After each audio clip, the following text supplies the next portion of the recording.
ਸਤਿ ਸ਼੍ਰੀ ਅਕਾਲ, ਨਮਸਕਾਰ ਤੇ ਆਦਾਬ। ਮੈਂ ਹਾਂ ਹਰਜਿੰਦ ਕੌਰ ਮਾਂਗੜ ਤੇ ਤੁਸੀਂ ਦੇਖ ਰਹੇ ਹੋ ਇੰਡੋਜ਼ ਟੀਵੀ। ਸਵਾਗਤ ਹੈ ਜੀ ਸਾਰਿਆਂ ਦਾ। ਖਬਰਾਂ ਦੀ ਸ਼ੁਰੂਆਤ ਕਰਦੇ ਹਾਂ ਜੀ। ਵਿਚਾਰਾਂਗੇ ਦੇਸ਼ ਵਿਦੇਸ਼ ਦੀਆਂ ਖਬਰਾਂ ਤੇ ਇਹਨਾਂ ਖਬਰਾਂ ਤੇ ਵਿਚਾਰ ਚਰਚਾ ਕਰਨ ਲਈ ਸਾਡੇ ਨਾਲ ਜੁੜ ਚੁੱਕੇ ਨੇ ਜੀ ਪ੍ਰਭਜੋਤ ਸੰਧੂ, ਜੋ ਕਿ ਸਿਡਨੀ 'ਚ ਮੌਜੂਦ ਨੇ। ਕਰਦੇ ਹਾਂ ਜੀ ਉਹਨਾਂ ਦਾ ਸਵਾਗਤ। ਪ੍ਰਭਜੋਤ ਸੰਧੂ ਜੀ, ਸਵਾਗਤ ਹੈ ਜੀ ਇੰਡੋਜ਼ ਟੀਵੀ ਤੇ। ਜੀ ਬਹੁਤ ਬਹੁਤ ਪਿਆਰ ਭਰੀ ਸਤਿ ਸ਼੍ਰੀ ਅਕਾਲ। ਇੰਡੋਜ਼ ਟੀਵੀ ਦੇਖ ਰਹੇ ਸਾਰੇ ਦਰਸ਼ਕਾਂ ਨੂੰ ਪ੍ਰਭਜੋਤ ਸੰਧੂ ਵੱਲੋਂ ਸਤਿ ਸ਼੍ਰੀ ਅਕਾਲ। ਸਿਡਨੀ ਦਾ ਵੈਦਰ ਕਿਦਾਂ ਦਾ ਜੀ ਅੱਜ?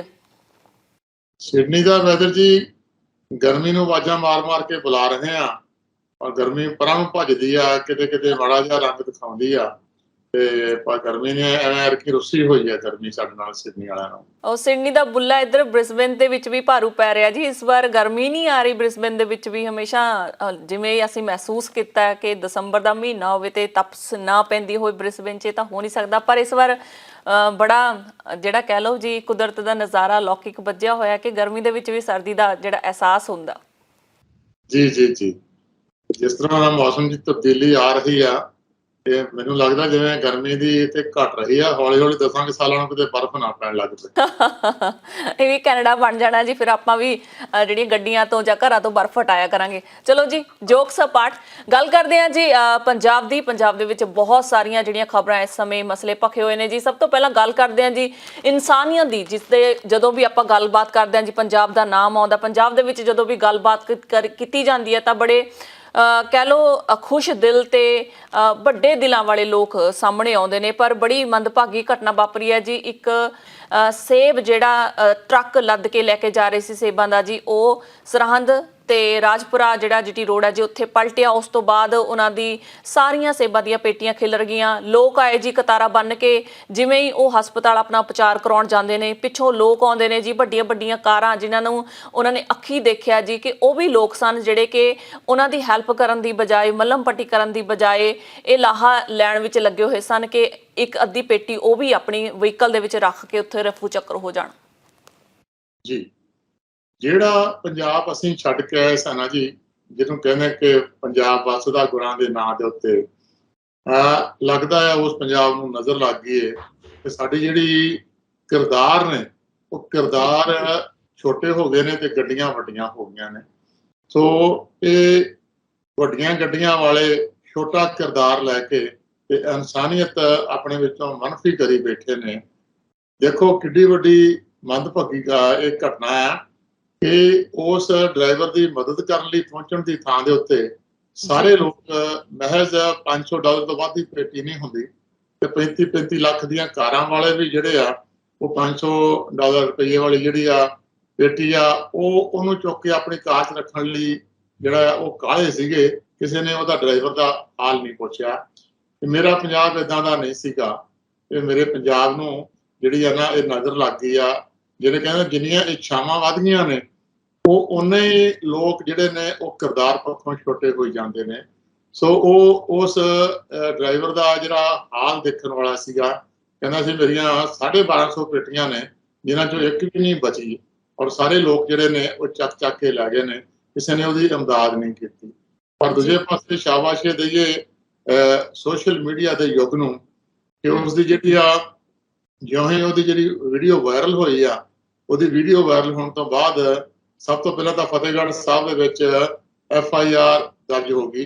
FIR ਦੇ ਵਿੱਚ ਜਿਨ੍ਹਾਂ ਲੋਕਾਂ ਦੀ ਪਛਾਣ ਹੋਈ ਆ ਉਹਨਾਂ ਦੇ ਖਿਲਾਫ ਇਹ ਜਿਹੜੀ ਆ ਇਹ ਕਾਰਵਾਈ ਕੀਤੀ ਜਾਊਗੀ, ਔਰ ਉਹਦੇ ਨਾਲ ਉਹਨਾਂ ਦਾ ਜਲੂਸ ਵੀ ਨਿਕਲਣਾ ਆ ਤੇ 500 ਰੁਪਏ ਦੇ ਬਦਲੇ ਜਿਹੜੇ ਲੱਖ ਰੁਪਈਆ ਲੈਂਦੇ ਜਿਹੜੇ ਟੀਚਰ ਸੀਗੇ ਉਹ ਵੀ ਜਦੋਂ ਚੁਣੇ ਗਏ ਨੇ, ਜਦੋਂ 2-4 ਕਚਹਿਰੀਆਂ ਚੱਕਰ ਲਾਉਣੇ ਪਏ ਤਾਂ ਉਹ ਕਈ 500 ਹੁਣ ਵਕੀਲਾਂ ਨੂੰ ਦੇਣੇ ਪੈ ਜਾਣੇ ਨੇ। ਇੱਕ ਤਾਂ ਇਹ ਚੰਗੀ ਗੱਲ ਹੋਈ ਆ। ਦੂਸਰੀ ਚੰਗੀ ਗੱਲ ਇਹ ਹੋਈ ਆ ਕਿ ਸੋਸ਼ਲ ਮੀਡੀਆ ਤੇ ਇਹ ਖਬਰ ਜਾਣ ਦੇ ਨਾਲ ਉਸ ਗਰੀਬ ਦੇ ਪ੍ਰਤੀ ਲੋਕਾਂ ਦੀ ਹਮਦਰਦੀ ਇਸ ਕਦਰ ਵਧੀ ਆ ਕਿ ਸਾਰਿਆਂ ਨੇ ਹੁੱਬ ਕੇ ਉਹਦੀ ਮਦਦ ਕਰਨ ਵਾਸਤੇ ਜਿਹੜਾ ਉਹਦਾ ਟੈਲੀਫੋਨ ਨੰਬਰ ਮੰਗਣਾ ਸ਼ੁਰੂ ਕਰ ਦਿੱਤਾ। ਸਾਡੇ ਆਸਟ੍ਰੇਲੀਆ ਤੋਂ ਵੀ, ਤੁਹਾਡੇ ਬ੍ਰਿਸਬੇਨ ਤੋਂ ਹੀ ਤੁਹਾਡੇ ਭਾਜੀ ਰਾਜਦੀਪ ਲੱਲੀ ਹੋਣੀ, ਉਹਨਾਂ ਨੇ ਪੋਸਟ ਪਾਈ ਹੋਈ ਸੀਗੀ।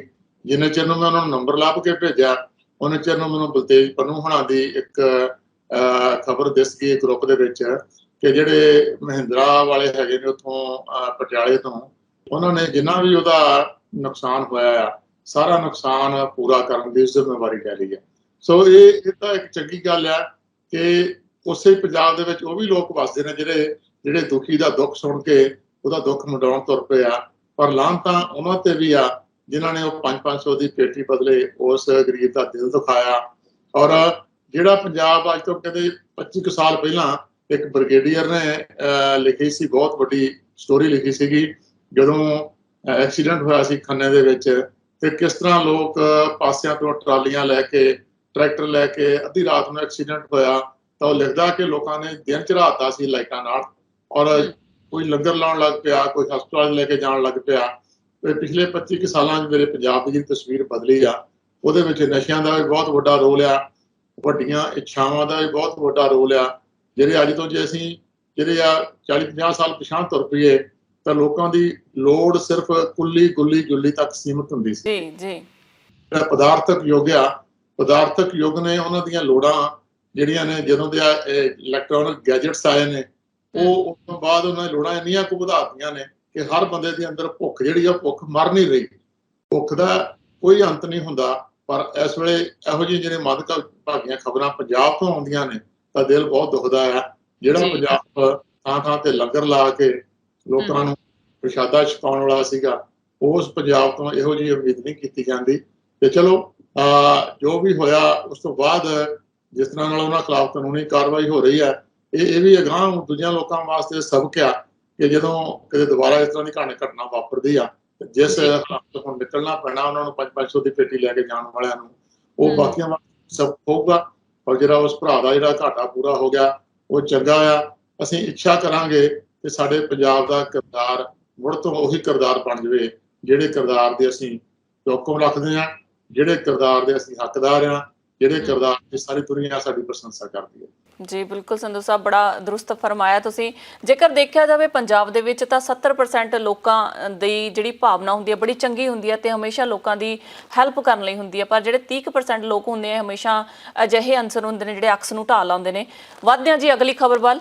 ਗਨ ਕਲਚਰ ਨੂੰ ਲੈ ਕੇ ਪੰਜਾਬ ਸਰਕਾਰ ਨੇ ਬੜਾ ਵੱਡਾ ਕਦਮ ਚੁੱਕਿਆ ਜੀ, ਤੇ ਥਾਂ ਜਿਹੜੇ ਵੀ ਲੋਕੀ ਗਨ ਕਲਚਰ ਨੂੰ ਵਧਾਵਾ ਦੇ ਰਹੇ ਉਹਨਾਂ ਦੇ ਉੱਤੇ ਪਰਚੇ ਹੋ ਰਹੇ ਨੇ।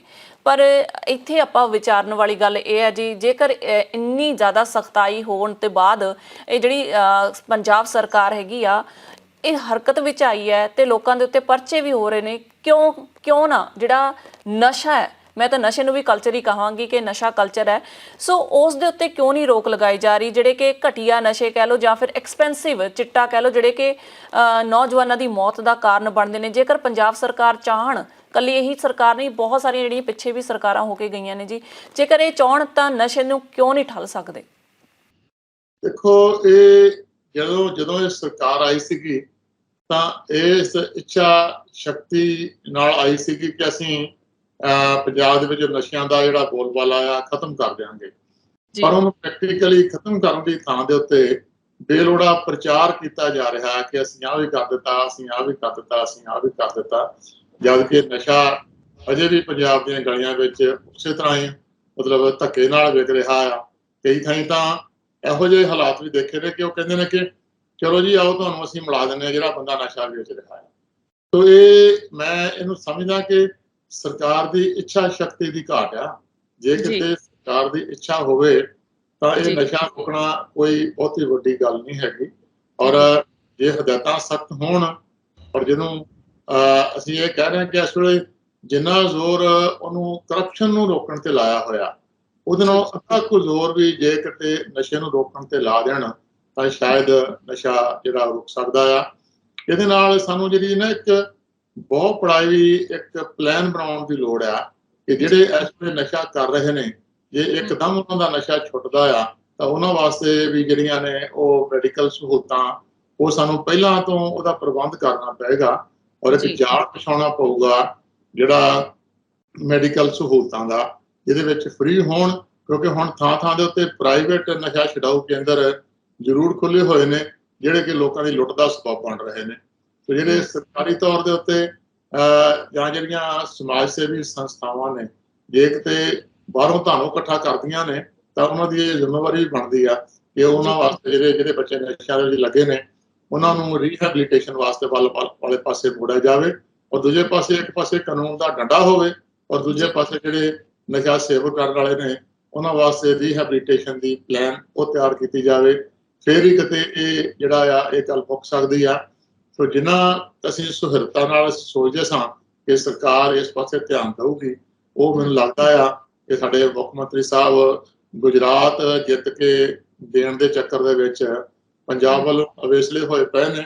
8 ਤਰੀਕ ਨੂੰ ਚੋਣਾਂ ਮੁੱਕ ਜਾਣੀਆਂ ਨੇ, ਉਸ ਤੋਂ ਬਾਅਦ ਉਮੀਦ ਕੀਤੀ ਜਾਣੀ ਚਾਹੀਦੀ ਆ ਕਿ ਇਹ ਨਸ਼ਾ ਨੂੰ ਰੋਕਣਾ ਉਹਨਾਂ ਦੀ ਪਹਿਲੀ ਪਹਿਲ ਕਦਮੀ ਹੋਵੇ।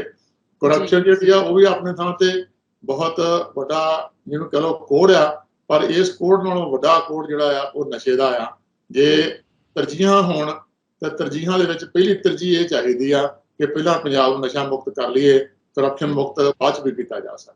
ਜੀ ਬਿਲਕੁਲ, ਆਏ ਦਿਨ ਨਿਤ ਨਵੀਂ ਖਬਰ ਸੁਣਦੇ ਹਾਂ ਜੀ, ਕੋਈ ਨੌਜਵਾਨ ਕਿਤੇ ਨਾ ਕਿਤੇ ਟੀਕਾ ਲਗਾ ਕੇ ਆਪਣੀ ਨਸਾਂ ਦੇ ਵਿੱਚ ਪਿਆ ਹੁੰਦਾ ਜੀ। ਉਸ ਮਾਂ ਨੂੰ ਪਤਾ ਹੁੰਦਾ ਜਿਸ ਦੇ ਜਿਗਰੇ ਦਾ ਟੁਕੜਾ ਜਿਹੜਾ ਹੈਗਾ ਸੰਸਾਰ ਨੂੰ ਅਲਵਿਦਾ ਕਹਿ ਜਾਂਦਾ ਹੈ।